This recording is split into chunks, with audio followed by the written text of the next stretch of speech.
The Mike Wagner Show is powered by Sonic Web Studios. Hi, this is Mia Mosinzia, also known as Mia No Time for Love. Check out my latest book, Missing, available in print and ebook formats on Amazon. It's now time for the Mike Wagner Show, powered by Sonic Web Studios and sponsored by international award-winning author Mia Mosinzia of Missing. The Mike Wagner Show can be heard on over 40 podcast platforms, as well as hamiltonradio.net, Diamonds FM, and themikewagnershow.com. We can be heard in over 100 countries, featuring over 1,000 well-known and amazing guests throughout the globe. And named one of the top 100 global podcasts in the New York Weekly Times, Hollywood Entertainment News, Los Angeles Weekly Times, Apple, and Chartable.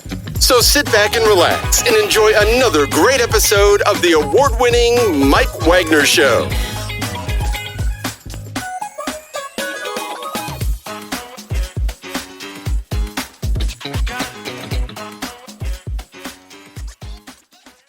Hey everybody, it's Mike from the Mike Wagner Show, powered by Sonic Web Studios. Visit online at sonicwebstudios.com for all your needs. Look at a professional website without breaking your budget. Sonic Web Studios is the answer.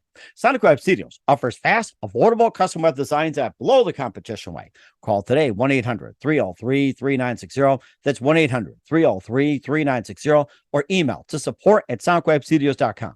Mention the Mike Wagner Show, get 20% off your first project. Sonic Web Studios, take your image to the next level. Also, time to give an official shout out to our official sponsor of the Mike Wagner Show, international warring author Mia Mosinzia.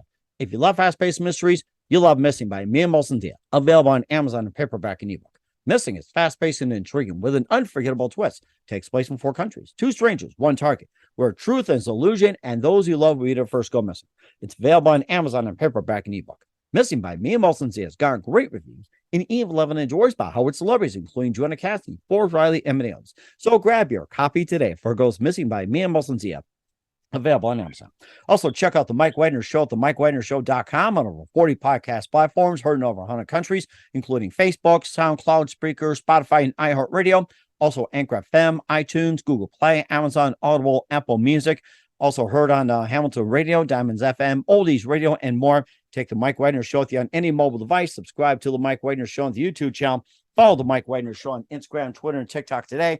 And for great gift ideas, go to Amazon.com and check out the Mike Wagner Show podcast. T-shirts, pop sockets, throw pillows, tote bags, hoodies. Makes great gifts 24/7. Amazon.com. Check out the Mike Wagner Show podcast. And for more great gift ideas, go to Amazon.com/Mia Mosinzia for great books like Missing, Once, and Wrinkles. Also t-shirts, pop sockets, hoodies, phone cases, and more. Amazon.com/Mia Mosinzia. Check it out today. Also support the Mike Wagner Show on Anchor FM, PayPal, and themikewagnershow.com. Make sure you do so today. We're here with a terrific gentleman who can't wait to get on the program. He's an actor, comedian, writer born in Morristown, New Jersey, to Brazilian parents and raised in Sao Paulo. And he also was fascinated with the movies at a very young age, influenced by his dad, and in a prominent role as a Warner Brothers executive. We'll talk about that. And of course, he went to graded school in Sao Paulo, also Bellis boarding school in Jacksonville, Florida. He also began his career as a voice actor, created his first video at 7, and began in with Damon's Dash DD172. And he also speaks 3 languages, celebrity impersonator, and an Avid winner holding Olympic qualifying trials. And we can all use that, right? So he's also winner of the 20 accolade global film competition, 21 winner of the Chandler International Film Fest, and creative director of Universal's Flava, and is also a comedian. And how do you get to be a comedian? We'll talk about that. He's done some projects. Live, ladies and gentlemen, from Plus Studios in beautiful downtown Los Angeles, the multi-talented actor, comedian, writer from Morristown, New Jersey, and to Brazilian parents, raised in Brazil. And he's in Los Angeles, and he's going to put on a show tonight. Ladies and gentlemen, the amazing multi-talented Dennis Feitosa, best known as Def Noodles. Dennis, good morning, good afternoon, good evening, and thanks for joining us today. Well, thank you so much for having me, Mike. I appreciate you. Well, it's great to have you on board as well, too. And I can tell you wanted to get on the show, and this is so amazing, too. So, I checked out your work. It's great. And you've got, we'll talk about your upcoming projects as well with the new web series. You've been with Eric Roberts. You've also been in Applaud, The Thief, Job Interview, and more. You're an actor, comedian, writer from Morristown, New Jersey, to Brazilian parents. You lived in Sao Paulo, Brazil for a while. You got fascinated with movies, influenced by a dad who was a Warner Brothers executive.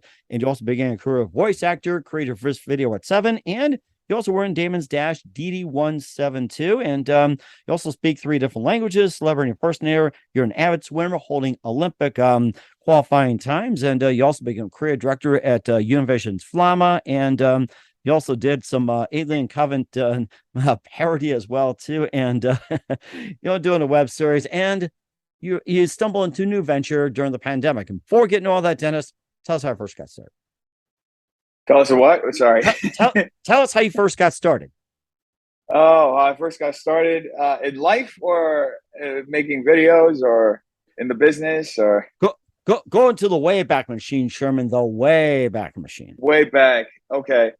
So it's actually one of those stories that you just hear in this business, and it just seems a little bit like an urban legend. But when I was like maybe 5 or 6 years old, I was in Brazil, where I grew up with my parents. I was born in New Jersey, but I never really lived there. I was like, I lived there I was born there by accident. I lived there maybe like 2 months, and then my parents moved back to Brazil. And my brother was born 18 months after me. He was born in Brazil, and I grew up there. Never really lived in America. But I was in Sao Paulo. We were at the mall, like walking around with my mom. It was me, my brother, and my mom. And I was like arguing with my brother over something like really petty, like little kids do. And this woman walked up to us and said, "Oh, I like your kids. They're funny." And like she gave my mom her card and said, "I'd love to represent them so they can go out for commercials," right? And that's how I started auditioning for commercials, and then eventually that led into voiceover work and other things. But yeah, I started also from a very young age, just with my brother, messing around, making videos, and making like short films and other things. And yeah, all of that kind of led me to where I am. So that's really interesting. And it all started with an argument almost over nothing. I think we should all do that. Start an argument, just get somebody's attention. Yeah. It was an argument that was literal. I don't even remember what the argument was. I just remember like the lady walking up to my mom doing that. My mom was like hesitant, but then a week later we were in this office, and I was auditioning for a part, and I had to like skateboard. And I was like 5 or 6. I never skateboarded before. I eventually started skateboarding, but at the time I didn't even know how to stand on top of the skateboard. I just remember going off the infinity wall and the skateboard going right through it. And I was like, okay. So yeah, that was definitely something. Mm-hmm.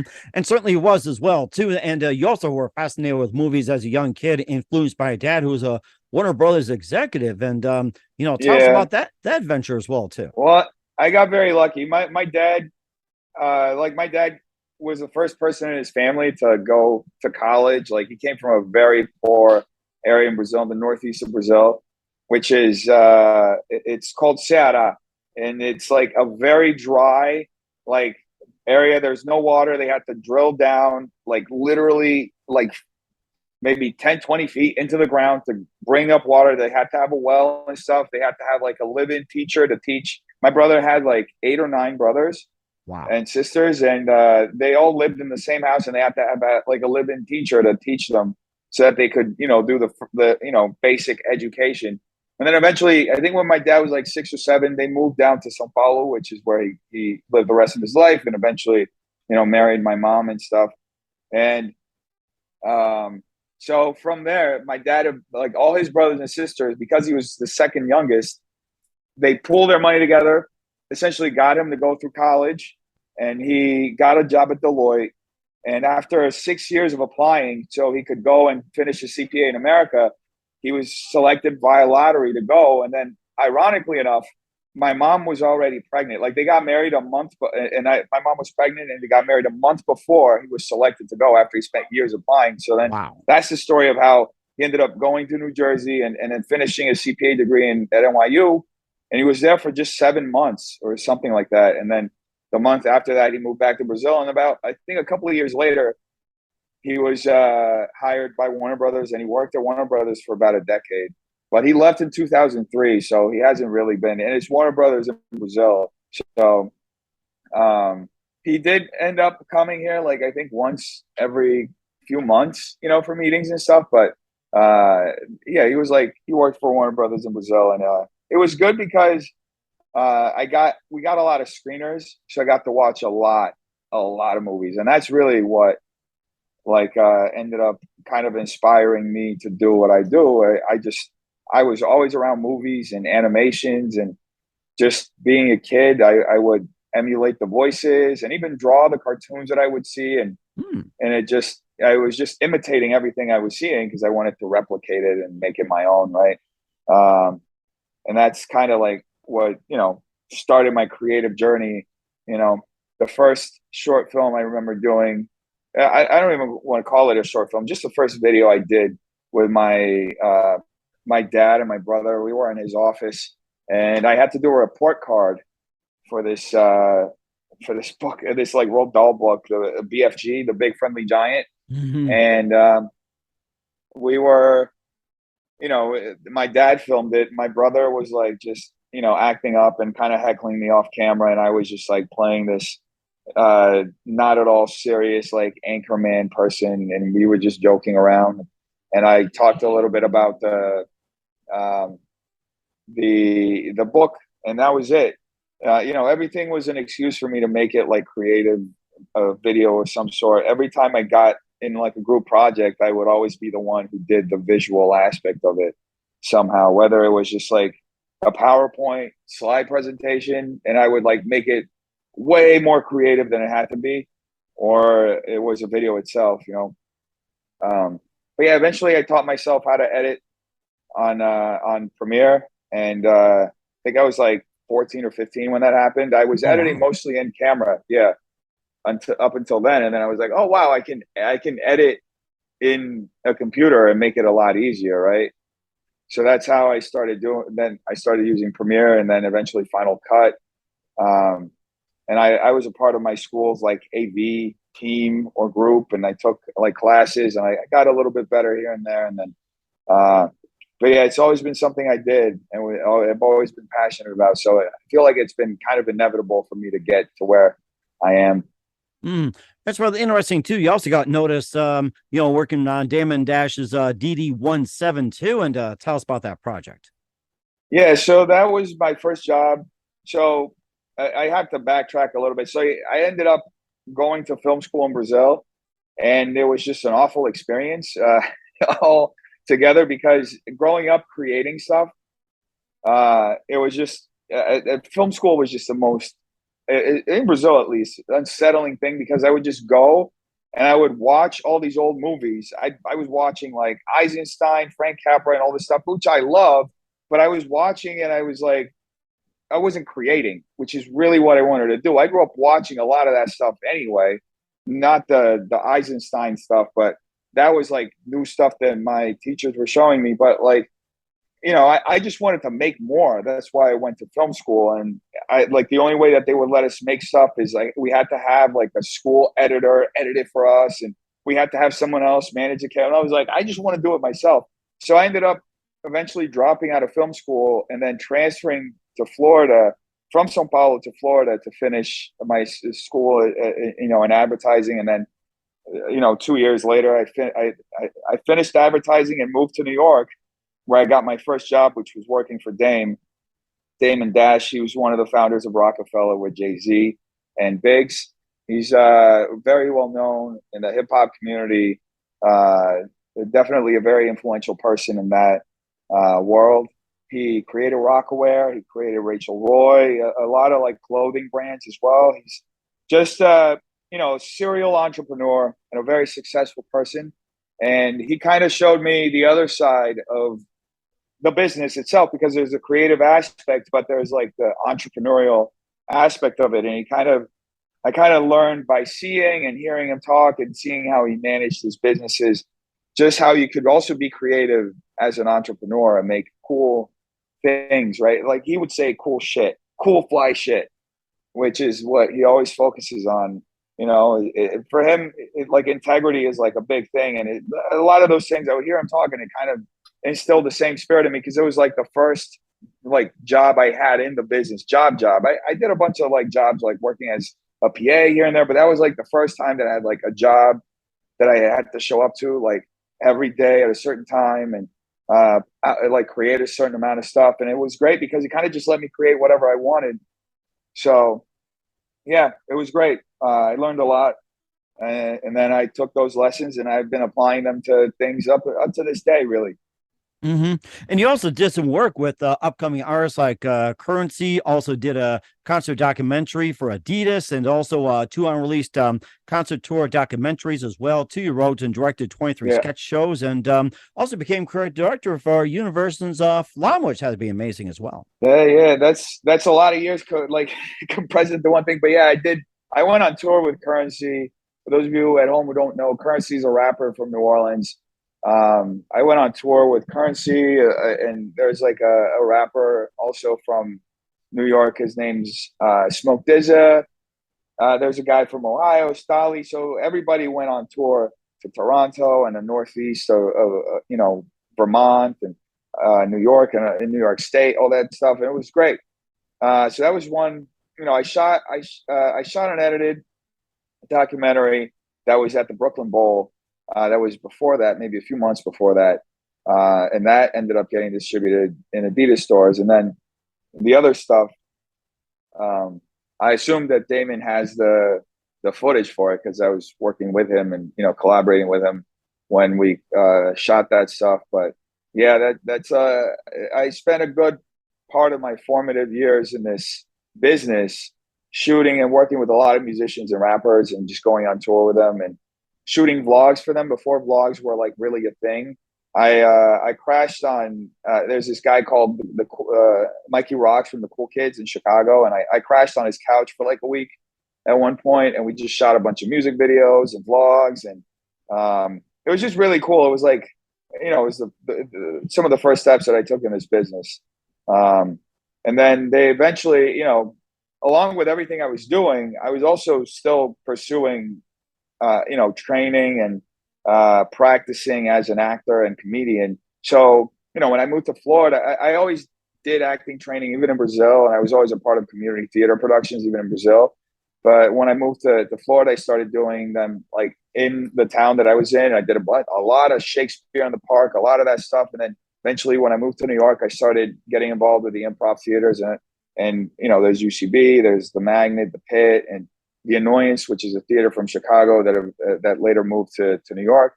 And I was involved, did a lot of one-man shows, a lot of improv shows for years. And that ended up leading me into stand-up, into doing open mics. And and then after years of doing that, I ended up, getting my own club, somehow things ended up leading into this. So that's really, and then Go ahead. I'm sorry. Ahead. No, go ahead. Oh yeah, no. And then the Flama stuff ended up coming as a result of being involved in the UCB improv community. It was one of my friends. I was in an improv team with this guy Lee Chin, who's one of my friends, and we used to hang out a lot and just make stuff together. And then one day he worked at Flama. He was an editor.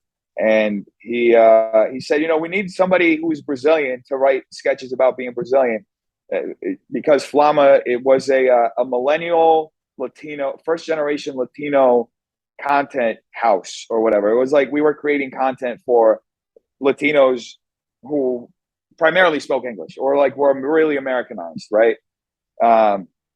So yeah, that's what I initially went on there to do. I wrote a couple of sketches that went really viral. Like one of them got over 5 million views in a day. Wow. Another one got over 8 million views in a day. And then I wrote other sketches and I produced a bunch of different series with people who, at Flama. I made like, I used to make these little silly series of like finish the song. I'd play like, which is a game show from Brazil. I assume that they have it here too, but in Brazil, there's this game show with this guy called Silvio Santos. He's like one of the biggest hosts in Brazil.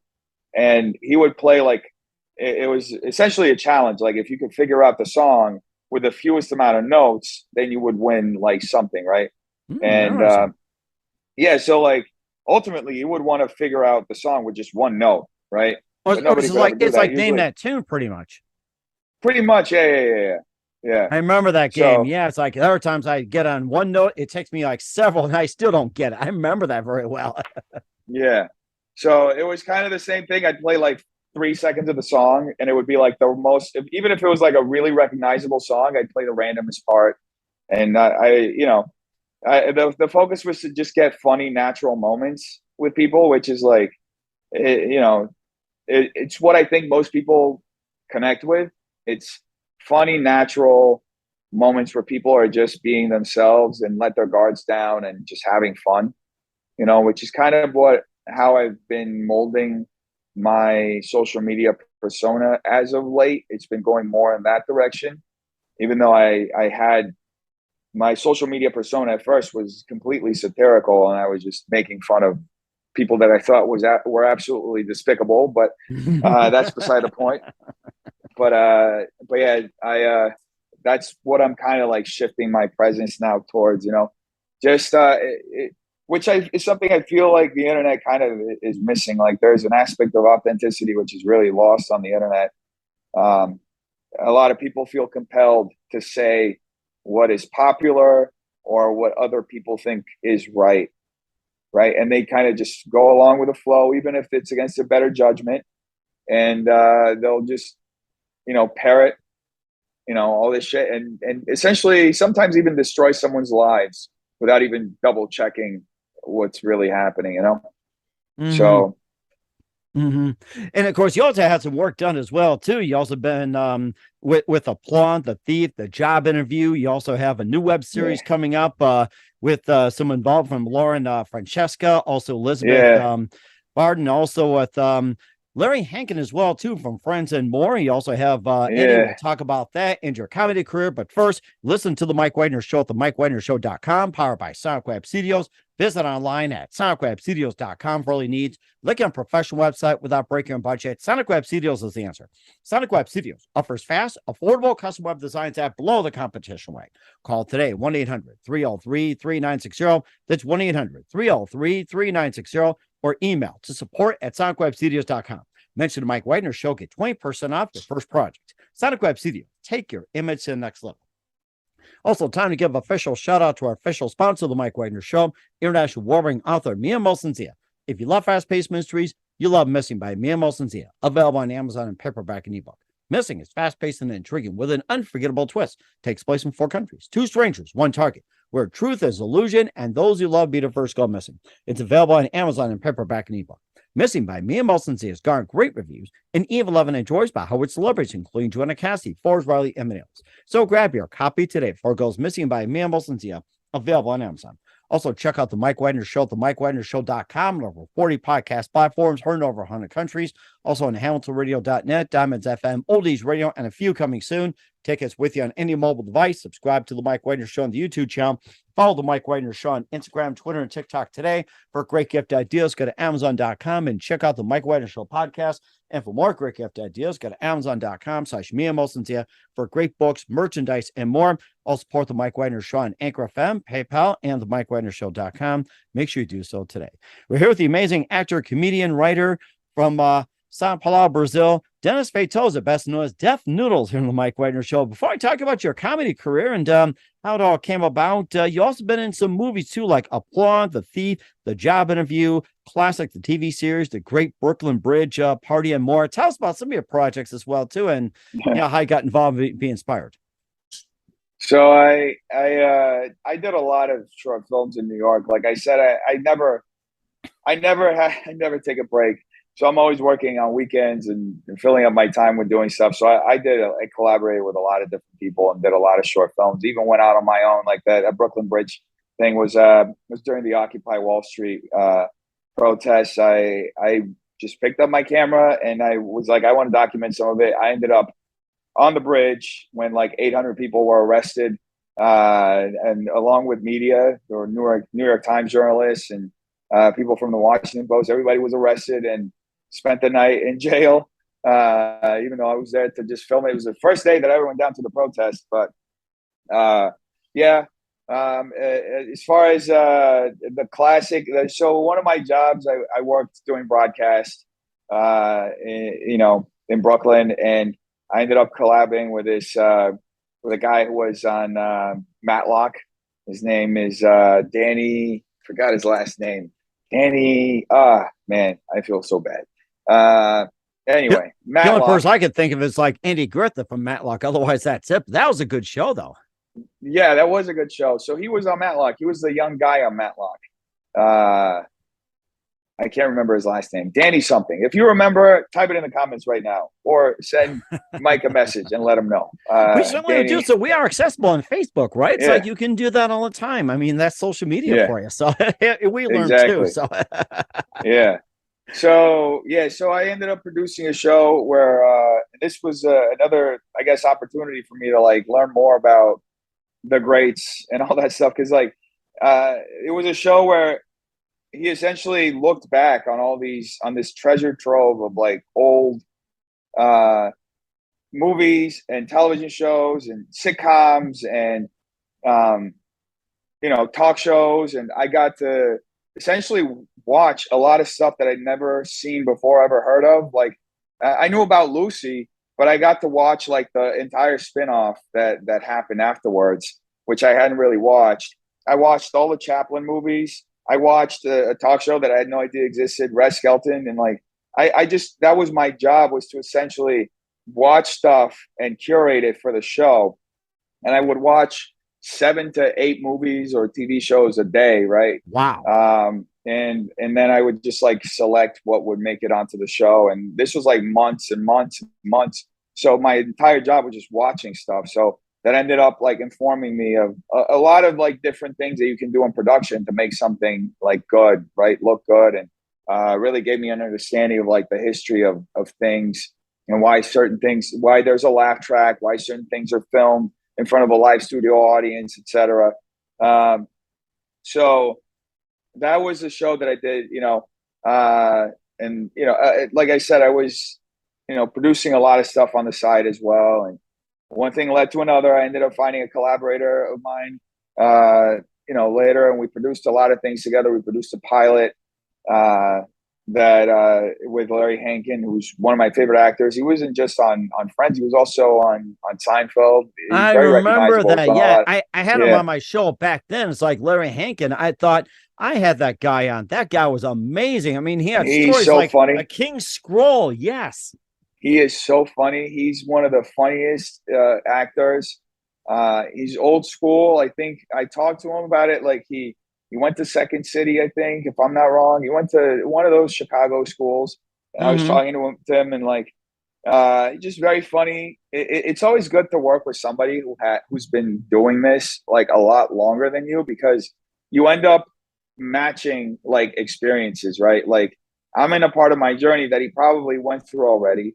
So as like an improviser and comedian, he has his own like, things that happen to him in this business. And it's always good to hear what somebody else experienced. And I always find that interesting. So he was super funny, improvised a whole lot. I let him do whatever the hell he wanted. I was directing it mostly. I acted in a few different, I played like a small part, but I directed it and co-wrote the script and produced it as well. And it was just a lot of fun, to do that like multi-camera coverage sitcom. It didn't have a laugh track, but we kind of made it work without the laugh track, without the live studio audience. We had some really amazing sound stages here in LA that we got to work with. They were at actually YouTube's headquarters here. At the time they were building sound stages and letting YouTubers film there. They don't do this anymore, which is kind of a shame. But they were doing this at the time. I also got to shoot a short.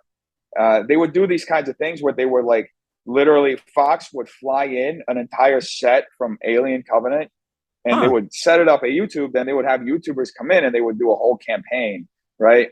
They don't do this anymore, but I got to shoot one of the shorts that I shot was in the set of Alien Covenant. And it was funny because they had the same crew working throughout the whole thing.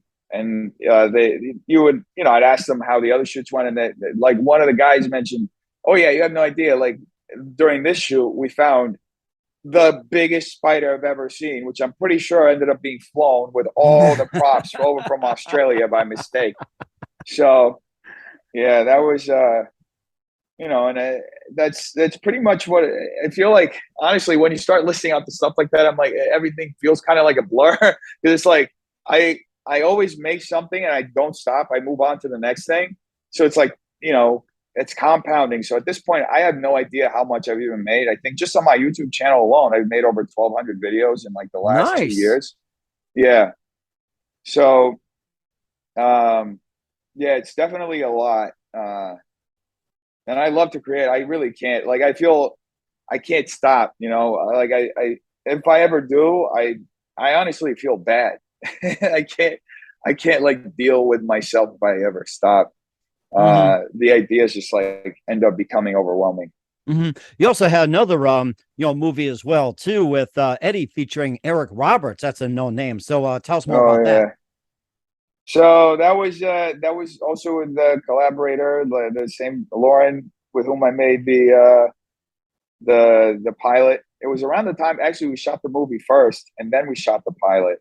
It was like about less than 2 or 3 weeks apart. But her dad had written a script and had spent a lot of his time developing that script. And her dad is a dance and acting teacher in Queens, and he has certain stories that he had developed that he was really looking forward to producing, and we ended up making it happen. It was on a shoestring budget. We brought everything together and ended up making what is called a 14-day miracle, which is like to shoot a whole movie in 14 days is like absolutely insane, especially for the budget that we had. It was about $70,000.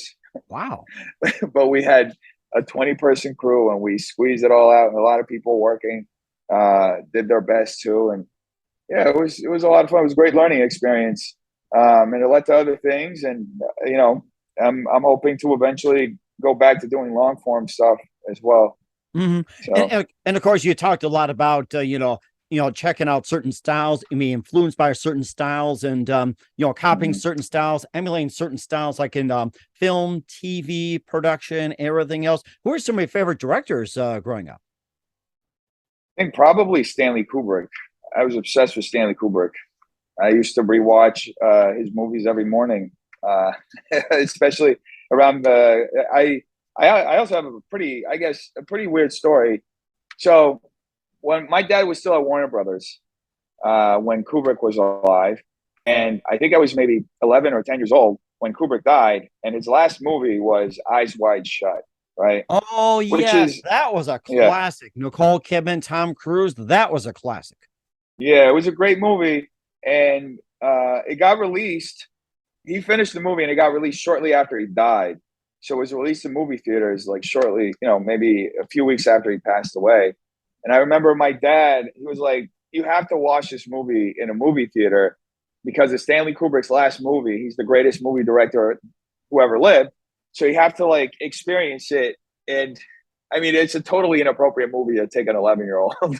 I didn't understand the movie, and there was like all the shit that's happening. And, years later, I rewatched it and I was like, okay, all this makes sense. Right. But it was, I kind of value that my dad, even though it was a messed up movie to take an 11-year-old, I do value that my dad gave me that experience, that I got to watch a Stanley Kubrick movie in a movie theater, because when he was still like, when the movie came out, because, later on, there's this place in New York that I had a membership for. It was a film forum, and they usually get, reprints of film, and they'll play it, but it's not the same thing to watch a movie getting, it's different when you're there in the movie theater as the movie, you're experiencing it with everybody else for the first time. And that was something that was great. And that, I grew up watching, I even watched Paths of Glory, Spartacus, Clockwork Orange. Clockwork Orange, that's one of my favorites. I thought Stanley Kubrick. Yeah. What were your thoughts on Clockwork Orange? That was the ultimate classic. Yeah, it's a great movie. It's kind of a terrifying movie too, because of everything you see this character go through and his psychosis, and then he ends up essentially being reprogrammed by the government, and he becomes the very thing that he like is on the other side of the spectrum, right? Because if I remember this correctly, and I haven't watched this movie in a bit, but he ends up becoming a police officer, right? Or no, at the end he's harassed.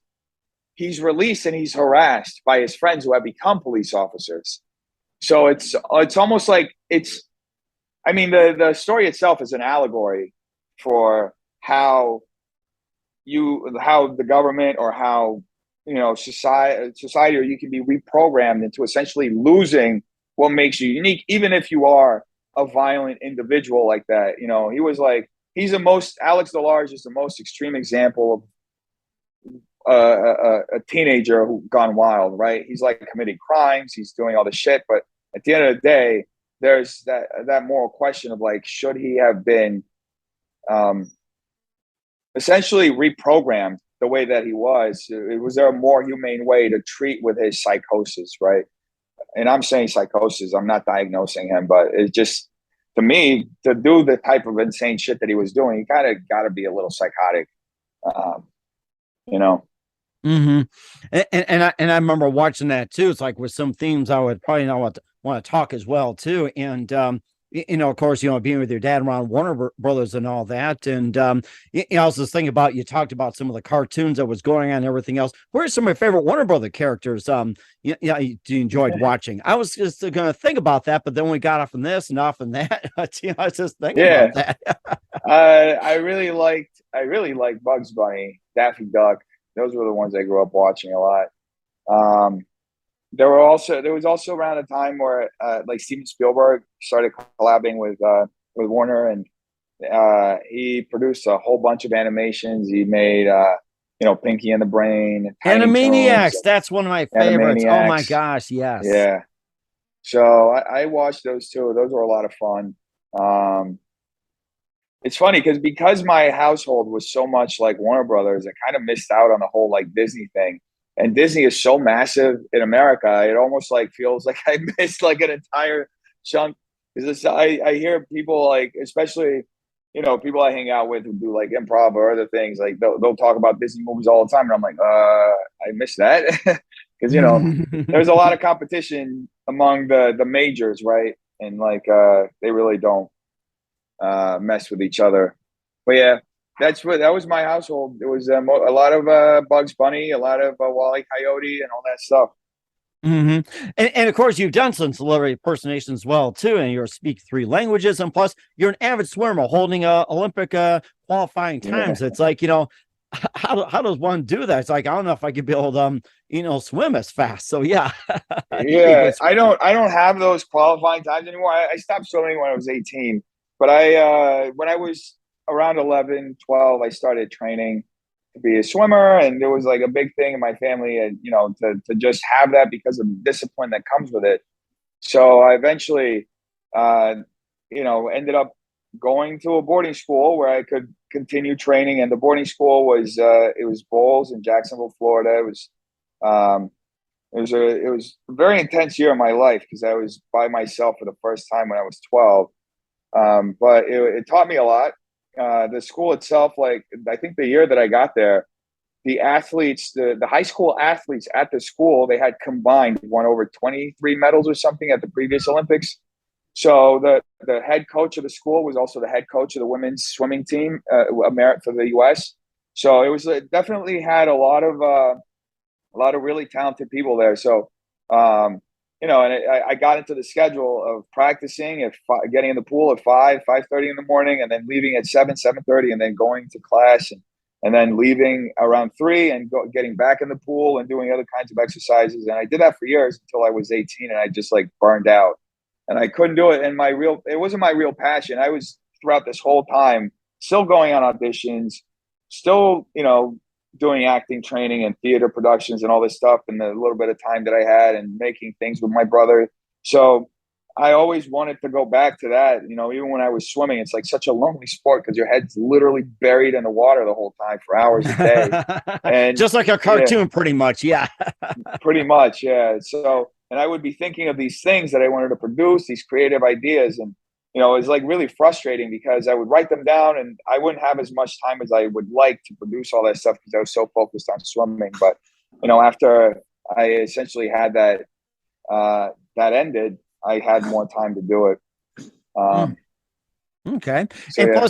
Plus, it's also led you to a career of being Def Noodles. We'll talk about that transformation with Dennis Feitosa. We'll listen to Mike Wagner Show at themikewagnershow.com, powered by Sonic Web Studios. Visit online at sonicwebstudios.com for all your needs. Also brought to you by official sponsor, The Mike Wagner Show, international warring author Mia Molson's The Missing, available on Amazon and paperback and ebook. We'll be back with you, multi-talented actor, comedian, and writer Dennis Feitosa, best known as Def Noodles, after this time. The Mike Wagner Show is powered by Sonic Web Studios. If you're looking to start or upgrade your online presence, visit www.sonicwebstudios.com for all of your online needs. Call 1-800-303-3960 or visit us online at www.sonicwebstudios.com to get started today. Mention The Mike Wagner Show and get 20% off your project. Sonic Web Studios. Take your image to the next level. Hey everybody, my name is Forbes Riley and I'm an American actress and a TV host. And I was delighted when I got my copy of Missing, which is Extraordinary Relation of Ordinary People based on a real life relationship. It's well written. It's amazing. You know, it talks about a man who has lost his wife and his daughter, and it's very well done. I'm going to highly recommend that you go get your copy of Missing. It is a powerful, exciting read. Mr. Mian Moshe Zia. He is the author of Missing. And I want to give a big shout out and a kiss all the way halfway around the world to my dear friend. Check him out at Mia's website. It's called www.miamoshenzea.com. Missing, available on Amazon. Again, I'm Forbes Riley, and I will see you again soon. Bye-bye. Hey, this is Ray Powers, and boy, are you in luck. Right place, right time. Tuned in to The Mike Wagner Show. You heard me. We're back with the multi-talented Dennis Feitosa here on the Mike Wagner Show, and he goes from Dennis to being Def Noodles. And tell us about the transformation going from you, Dennis, to being Def Noodles. Yeah, so that's it was an interesting moment in my life. I lived in New York for a long time, and I needed a change of scenery. I got an offer to come out here and produce videos for YouTubers, and I started learning about the YouTube algorithm and how to make content for YouTube, which is a science in and of itself.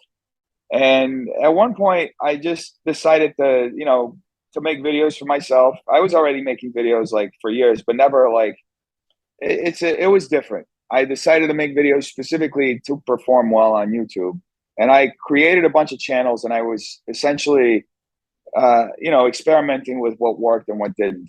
And I was like, at one point, I was producing like 6-7 videos a day, but I was in LA. It was really broke. The apartment I had was like the size of my bathroom now, and I couldn't film videos in there. So I moved everything to the kitchen that I shared with my roommate, and I just put a green screen behind me, and I was, I'd record these videos all day long, in between making videos for other YouTubers and videos that would actually, make me money.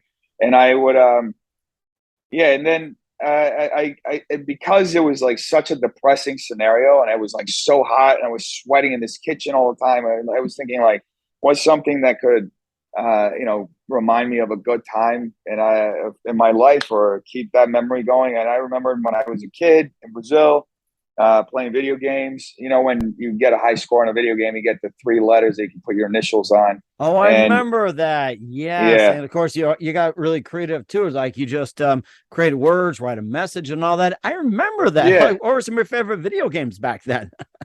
Oh, yeah. Some of my favorite ones. I mean, I like to play Time Crisis.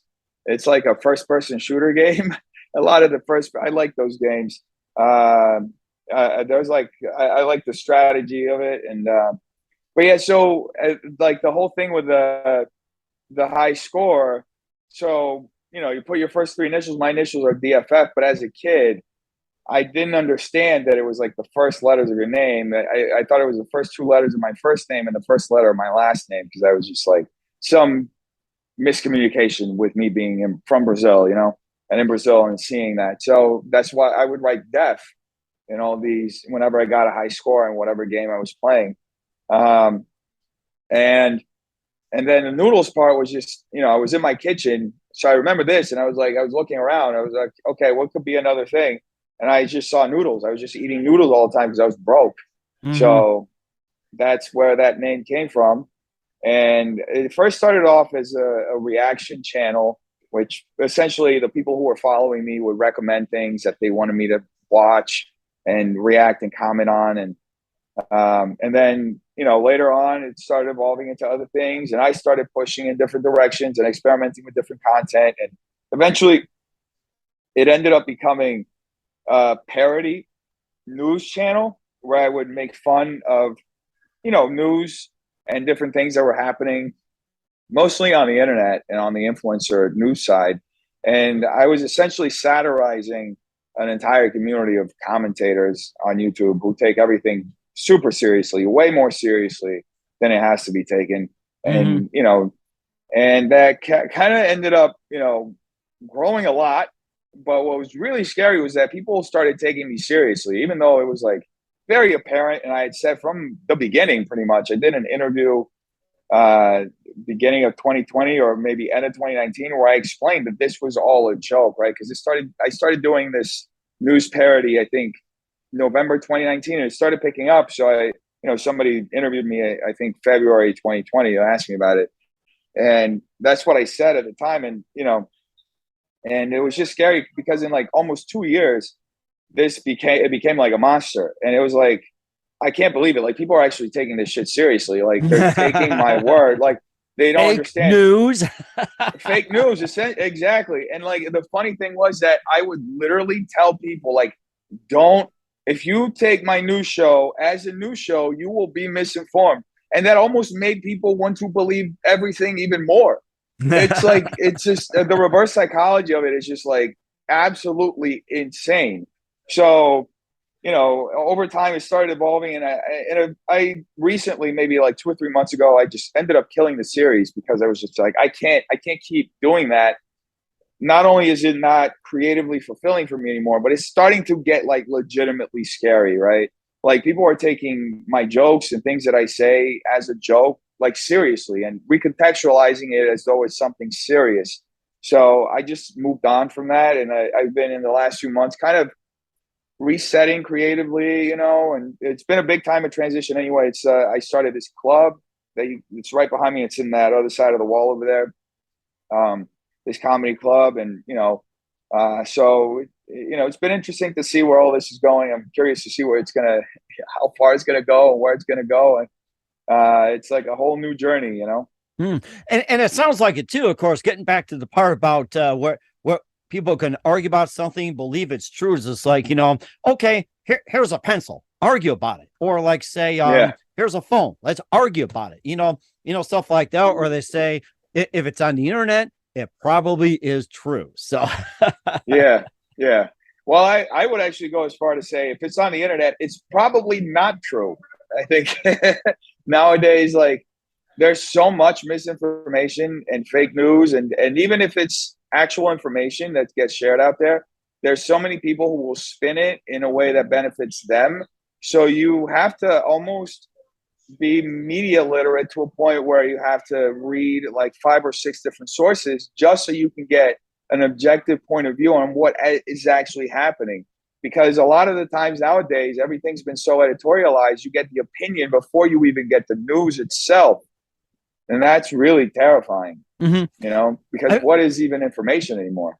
I remember back in the day where it's like you had the fairness doctrine, like say if you had like, like say a Republican show, you had to have a Democrat, speak for 15 minutes. And then you had a Democrat on his show, you had a Republican speak for 15 minutes. I think that should kind of bring back in a way too. So it's just like, and it's good to have like more than one source and everything else. And the thing is that people hear one story and hear that's it. So, people do need to be trained about hearing more sources and everything else. And of course, going to a comedy club and all that. So it's like, people forget about it. And of course you get up on stage and, maybe some of the things like to talk about, joke about, and everything else. And maybe hit some of the things that hit people hard and everything else like that. Before we talk more about your comedy venture, who are some of your favorite comedians and comedy shows growing up? I like a lot of different comedians for different reasons. I guess some of the specials that really like I've watched a lot that really impacted me. Dave Chappelle's Killing Them Softly, Robin Williams's Weapons of Mass is it Mass Destruction? No, Weapons of Something Destruction was his last special on HBO. Chris Rock's, I think it's Bigger and Blacker. And then, I've also watched a lot of the non like big comics. I watched Bill Burr live too. I watched a lot of comedy. I like comedy in general. I just like hearing people's different point of view and just seeing how they make that funny. To me, that's interesting, right? Mm-hmm. Because you learn so much, not just about the world, but you learn about like people's humanity through what they find funny and how they can turn something tragic into funny, right? Mm-hmm. And that's part of the reason why I love this business more than anything, because it's just, at the end of the day, it's just people like communicating in the rawest form. Mm-hmm. And I think that's something that's really amazing as well too. And where can we find your YouTube channel, your comedy channel, comedy club, and everything? Where can we find all your works at, Dennis? So it's youtube.com/defnoodles for a lot of the stuff that we discussed. There's another page where you can find the shows. It's defnoodleshow.com. It's youtube.com/defnoodleshow. I just got banned on Twitch, so you can't watch it on Twitch anymore. Ah, darn it. I was just going to watch it after this. and by the way, what we say is officially true, guys. It is official. We're not putting on this caption crap, guys. This is true, guys. Yeah. So. And what that guy said in the background was true also. It was true. Yeah, we got Corey over here. We got Corey and Steven. They're hanging around. They're two comics. Steven co-hosts the show with me, and Corey is a very funny comic too. Oh, if they're there right now, why don't you have them come on in and join in? Yeah, you guys want to say hi? You guys want to come in? You want to say hi? You want to say hi? Yeah, come on in. I don't bite. Hey there. Hi, guys. How are you? That's Mike. That's Corey. That's Steven. Hey, guys. Nice to meet you. Welcome to the Mike Wagner Show. Yeah. So that's Steven and Corey. They're very funny comics. But yeah, that's what we're now. I'm creating a comedy community, and kind of focusing on expanding that. It's so it's been a lot of fun. There isn't really a name for the club yet. We're kind of in the process of launching everything. But if you're ever in LA and you want to watch some funny shows, we have funny shows every night. They're on 7426 West Sunset Boulevard. In Los Angeles. It's in the heart of West Hollywood. It's a lot of fun, and come hang out with us and hear some funny jokes. We certainly will do so. And of course, the more you drink, the funnier the comedian is. That's what they 100%. say back in the day. Yeah. Yeah. I like to have a couple of jacks too and watch on stage. So make it a 2-for-1 just for me here. So Yep. We certainly do still in a couple of gel shots. We're here with Dennis Feitosa, best known as Def Noodles, here on the Mike Wagner Show, actor, comedian, writer from Brazil, talking to Los Angeles here, and just a few more things. We'd love to have you back on and give us an update on some comedy and everything else. What else can we expect from you in 2022 and 2023 and beyond? Well, I'm definitely going to keep posting more videos on YouTube. I'm going to keep posting, more podcast episodes, and think as far as something new, I was working on a half hour before the pandemic started, and then that kind of threw a wrench on everything. So probably I'm probably a half hour for me pretty soon, and then once I start putting those out, it's going to be like every 6 months. So that's really interesting, and we're certainly looking forward to that, Dennis. And who do you consider biggest influence in your career? My biggest influence? I don't know. Probably my parents, my dad, my mom. Yeah, I saw them work a lot, and I saw how hard they worked. So it's probably what it is. Yeah. Mm-hmm. And a lot of Looney Tunes behind, which makes it well worth it too. Yeah. And what's the best advice you can give to anybody at this point? Just keep doing it. Just ignore the haters. They don't know jack shit. And that's Can I say that? Yeah. Of course, I think Okay. you said that quite a number of times, and we're not censoring with word crap. You know that. Okay, all right. You have All no right. worries about it. You're safe with me, Dennis. All right, sounds good. Definitely, too. We're here with Dennis Feitosa, best known as Def Noodles, here on the Mike Wagner Show. Dennis, a very big thank you for your time. You've been absolutely fantastic. Learned a lot. Looking forward to having you soon. Make sure you keep us up to date. Keep in touch. Love to have you back. And once again, tell us about your upcoming project. What's your website? How do people contact you? Where can people purchase or check out your works at? So yeah, youtube.com/defnoodles to get the main channel content, youtube.com/defnoodles show to get the shows out here. We're at 7426 West Hollywood. 7426 West Sunset Boulevard in West Hollywood, the heart of West Hollywood, down the block from like the Laugh Factory and the Comedy Store and all these really great clubs. And we have some amazing comedians out here. If you want to come through and check it out and have some laughs, that's where you can come. We'll certainly check that out. Once again, Dennis, a very big thank you for your time. You've been absolutely amazing. Looking forward to having you soon. Make sure you keep us up to date. Keep in touch. Love to have you back. We wish you all best, and you've got definitely a great future ahead of you. Thank you so much, Mike. Appreciate you. Thank you for having me on. The Mike Wagner Show is powered by Sonic Web Studios. If you're looking to start or upgrade your online presence, visit www.sonicwebstudios.com for all of your online needs. Call 1-800-303-3960 or visit us online at www.sonicwebstudios.com to get started today. Mention The Mike Wagner Show and get 20% off your project. Sonic Web Studios. Take your image to the next level. Hey everybody, my name is Forbes Riley, and I'm an American actress and a TV host. And I was delighted when I got my copy of Missing, which is Extraordinary Relation of Ordinary People based on a real life relationship. It's well written. It's amazing. You know, it talks about a man who has lost his wife and his daughter, and it's very well done. I'm going to highly recommend that you go get your copy of Missing. It is a powerful, exciting read. Mr. Mian Moshe Zia.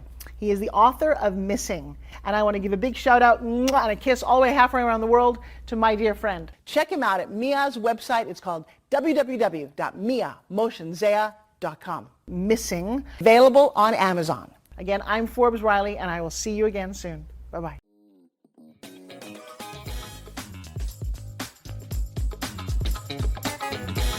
Thanks for listening to The Mike Wagner Show. Brought to you by international award-winning author Mia Mohsen Zia of Missing. And powered by Sonic Web Studios. Be sure to join us again on over 40 podcast platforms. And of course on the mikewagnershow.com, hamiltonradio.net, and Diamonds FM. Don't forget to support our program with a generous donation at themikewagnershow.com. Thanks for listening.